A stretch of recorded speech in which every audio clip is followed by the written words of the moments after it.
السلام علیکم ورحمۃ اللہ وبرکاتہ۔ الحمد للہ رب العالمین والعاقبۃ للمتقین والصلاة والسلام علی اشرف الانبیاء والمرسلین نبینا و امامنا و قدوتنا محمد وعلی آلہ واصحابہ اجمعین، اما بعد۔ سامعین کرام، ہم لوگ اللہ کے رسول صلی اللہ علیہ وسلم کا بیان کردہ واقعہ، ان 3 لوگوں کا جو غار میں پھنس گئے تھے اور وہاں سے نکلنے کی جو تدبیر کی گئی، وہ در حقیقت اللہ تعالیٰ کی طرف سے ان کو توفیق حاصل ہوئی تھی کہ انہوں نے اللہ تعالیٰ سے اپنے اپنے نیک اعمال کا واسطہ دے کر دعا کی، تو اللہ تعالیٰ نے ان کی وہ پریشانی دور کی اور مصیبت اللہ تعالیٰ نے ان کی ٹالی، اور وہ لوگ صحیح سالم غار سے واپس نکلے تھے۔ تو ہم نے معلوم کیا تھا واقعے کے اندر کہ ایک بندے نے اپنے والدین کے ساتھ حسن سلوک کا واسطہ دے کر اللہ تعالیٰ سے اس نے دعا کی تھی۔ یقیناً والدین کا مقام اللہ تعالیٰ نے بہت اونچا بنایا ہے۔ اللہ تعالیٰ نے اپنے حق کے ساتھ والدین کے ساتھ حسن سلوک کو بھی ملا کر جوڑ کر اللہ تعالیٰ نے قرآن مجید میں کئی آیتوں میں بیان کیا ہے۔ وَقَضَىٰ رَبُّكَ أَلَّا تَعْبُدُوا إِلَّا إِيَّاهُ وَبِالْوَالِدَيْنِ إِحْسَانًا، کہ تمہارے رب نے یہ فیصلہ کر دیا کہ اس کے علاوہ کسی اور کی تم بندگی نہ کرو، اور ساتھ ہی ساتھ اپنے والدین کے ساتھ حسن سلوک کرو۔ یہ اللہ تعالیٰ کا اٹل فیصلہ ہے۔ بڑے خوش نصیب ہوتے ہیں وہ بچے جن کو والدین نصیب ہوں اور وہ اپنے والدین کی بھرپور خدمت کی سعادت ان کو نصیب ہوتی ہے، حاصل ہوتی ہے۔ ہم نے پہلا واقعہ جو جریج کا دیکھا تھا، تو اس میں بھی ہم نے ان کی والدہ کا کیا مقام اللہ تعالیٰ کے پاس، یہ ہم نے معلوم کیا تھا کہ جریج ایک غلطی کر بیٹھے تھے، ایک چوک ان سے ہو گئی، وہ یہ کہ انہوں نے نفل عبادت کو فوقیت دی، ترجیح دی اپنی والدہ سے ملاقات پر۔ وہاں ہم نے یہ دیکھا کہ جریج اپنی والدہ سے کتراتے ہوئے کسی دوستوں اور یاروں کی محفل انہوں نے یا اس میں شرکت انہوں نے نہیں کی تھی، یا کسی اور برائی میں وہ مبتلا نہیں تھے اس وقت، بلکہ ان کی اپنی نظر میں اللہ تعالیٰ کا قرب حاصل کرنے کا نفل عبادت کا کام وہ انجام دے رہے تھے۔ مگر اس کے باوجود جب ماں ناراض ہو گئی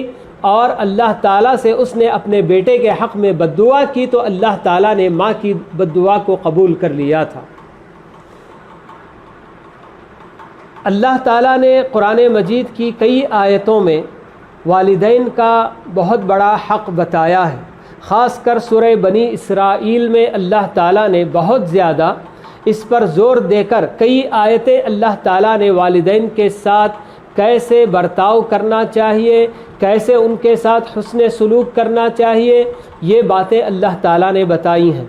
اس میں اللہ تعالیٰ نے بالخصوص ایک بات یہ بتائی ہے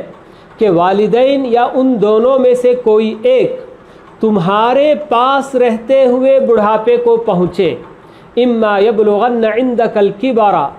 احدہما او کلاہما فلا تقل لہما اف، اللہ تعالیٰ یہ بتا رہے ہیں۔ یعنی کہ ایک بہت بڑی تعلیم اللہ تعالیٰ یہ دے رہے ہیں کہ والدین کے بڑھاپے میں بچے ان کا سہارا بننا چاہیے۔ یہ نہیں کہ جیسے جیسے والدین بوڑھے ہو جائیں اب وہ بوجھ لگنے لگے بچوں کو، اور وہ بچے انہیں اولڈ ایج ہوم میں لے جا کر چھوڑ دیں جہاں کوئی ان کو صحیح طریقے سے دیکھ بھال ان کی نہ کرتا ہو۔ آدمی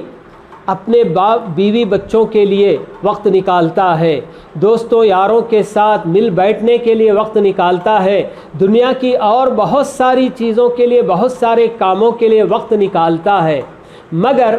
کبھی اپنے والدین کے ساتھ بھی بیٹھنا اور ان کے لیے کچھ تسلی کے کلمات کہنا، ان کے حال احوال پوچھنا،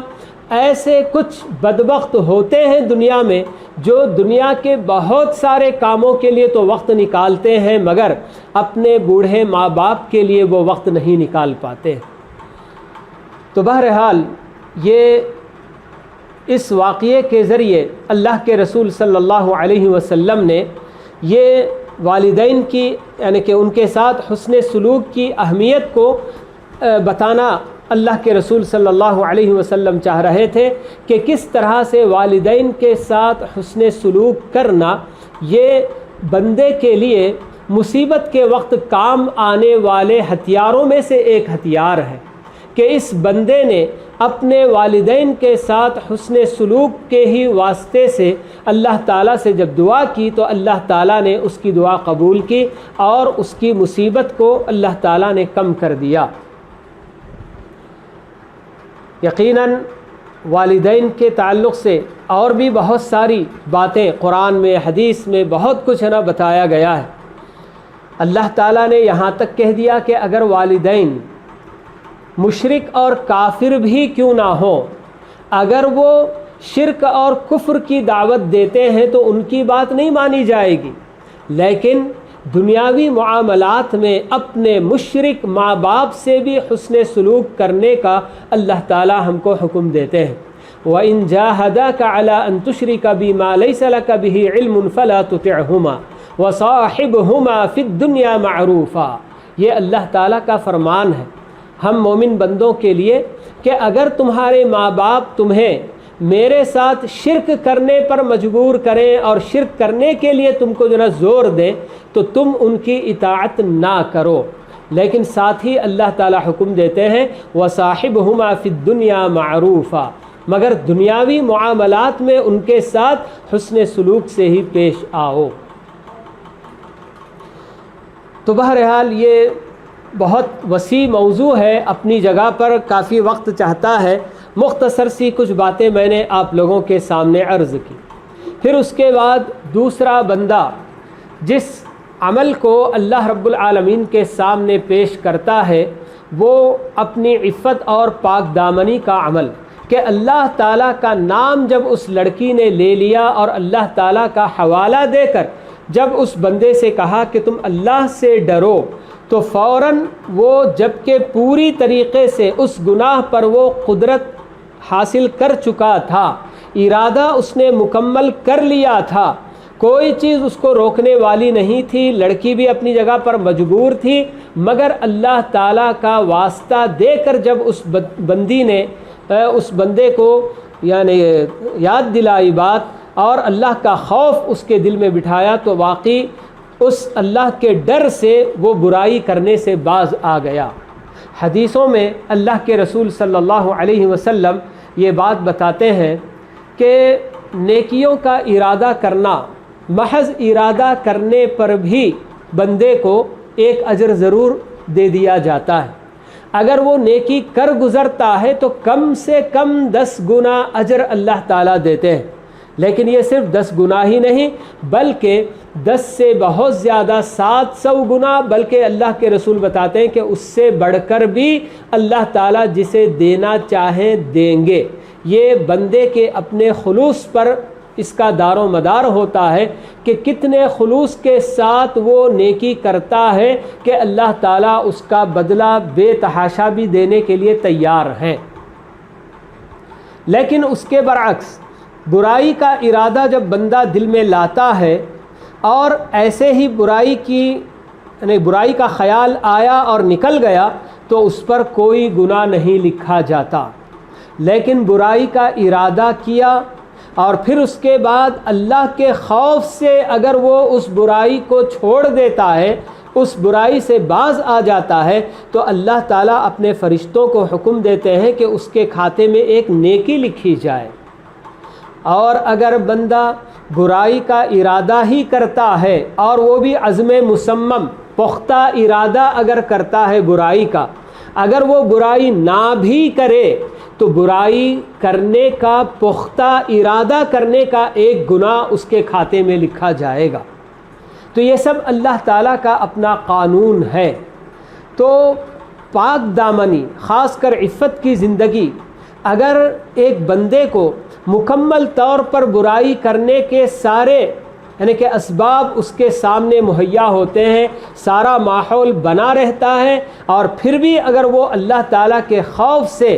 جب برائی سے باز آ جاتا ہے تو اللہ تعالیٰ اس بندے کا مقام بھی بہت بلند کرتے ہیں۔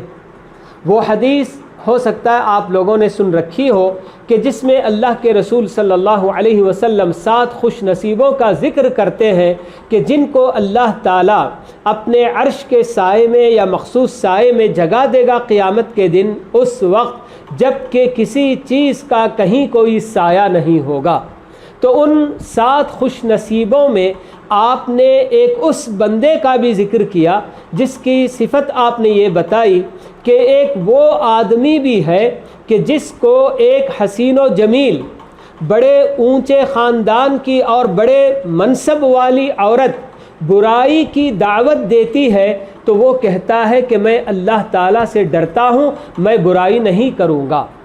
غور کریں کہ ایک مرد عام طور پر جب عورت کی طرف سے دعوت دی جائے اور وہ خوبصورت اور حسین و جمیل بھی ہو اور بڑے اونچے خاندان کی اور بڑے منصب والی ہو تو بہت کم مرد ایسے ہوں گے جو اس یعنی کہ برائی میں پڑنے سے اپنے آپ کو بچا سکیں۔ تو اسی لیے اتنی بڑی فضیلت بیان کی جا رہی ہے اس آدمی کی جو اس طرح کے سارے اسباب اس کے سامنے مہیا ہو جانے کے باوجود بھی وہ یہ کہتا ہے کہ میں اللہ تعالیٰ سے ڈرتا ہوں، میں یہ برائی نہیں کروں گا۔ پھر اس کے بعد تیسرے بندے نے یہ اللہ تعالیٰ کے سامنے اپنا عمل پیش کیا کہ وہ ایک دوسرے بندے کے پیسے سے تجارت اس نے کی، جبکہ اس بندے سے کوئی اجازت نہیں لی گئی تھی۔ ایک مزدور تھا جو اپنی مزدوری چھوڑ کر چلا گیا تھا، تو اس مزدوری کو ایسے ہی اٹھا کر رکھنے کی بجائے اس بندے نے تجارت میں لگا لیا، تو اس کی مزدوری سے بہت زیادہ پیسہ بن گیا تھا۔ مگر ہماری اپنی شریعت یہی کہتی ہے کہ اگر کسی اور کے مال میں جب ہم ان کی اجازت کے بغیر تصرف کرتے ہیں تو فائدہ جتنا ہوگا وہ بھی ان کا ہی ہوگا، اور اگر ہم نے اس میں کچھ تصرف کیا اور اس کی وجہ سے نقصان ہو گیا تو ہم اس کے ذمہ دار ہوں گے۔ یہ اس وقت جب کہ دوسرے بندے کی اجازت کے بغیر اس کے مال میں ہم تصرف کرتے ہیں۔ آج ایسے بہت سارے بندے ہوتے ہیں کہ جن کے پاس کسی کی کوئی امانت ہوتی ہے، کچھ اور ہوتا ہے پیسہ، یا ادھر سے ادھر منتقل کرنے ہی کے لیے ان کے پاس دیا جاتا ہے، تو وہ اسی گیپ میں اسی کیا ہے موقع سے فائدہ اٹھا کر کچھ اس سے تجارت بھی کر لیتے ہیں، فائدہ اٹھا لیتے ہیں، اور جتنا پیسہ جس کا تھا اتنا بس جا کر پہنچا دیتے ہیں اور کہتے ہیں کہ یہ تو میں نے اپنی محنت سے کمایا۔ لیکن اصل حق تو یہی ہے، امانت اور دیانت کا یہی تقاضا ہے کہ جتنا کچھ بھی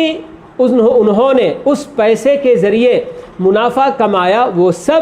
پیسے والے کے سامنے جا کر رکھ دیا جائے اور کہا جائے کہ بھائی یہ میں نے آپ کے پیسے سے منافع حاصل کیا ہے۔ اگر وہ بندہ آپ کی محنت کے بدلے کوئی آپ کو محنتانہ دیتا ہے، کوئی معاوضہ دیتا ہے تو وہ لینا جائز ہے۔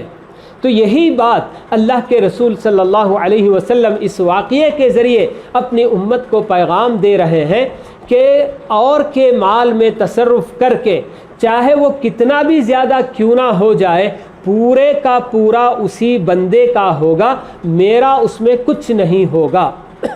اور واقعی اس بندے نے بڑی امانت داری اور دیانت داری کا پورا لحاظ کرتے ہوئے، پورا حق ادا کرتے ہوئے جب وہ مزدور آیا تو اس وقت اس نے اس کا سارا مال اس کے حوالے کر دیا۔ بلکہ اس حدیث میں اللہ کے رسول یہ بھی بتاتے ہیں کہ وہ بندہ کہتا ہے کہ اس نے پورا مال لے لیا، میرے لیے کچھ بھی نہیں چھوڑا۔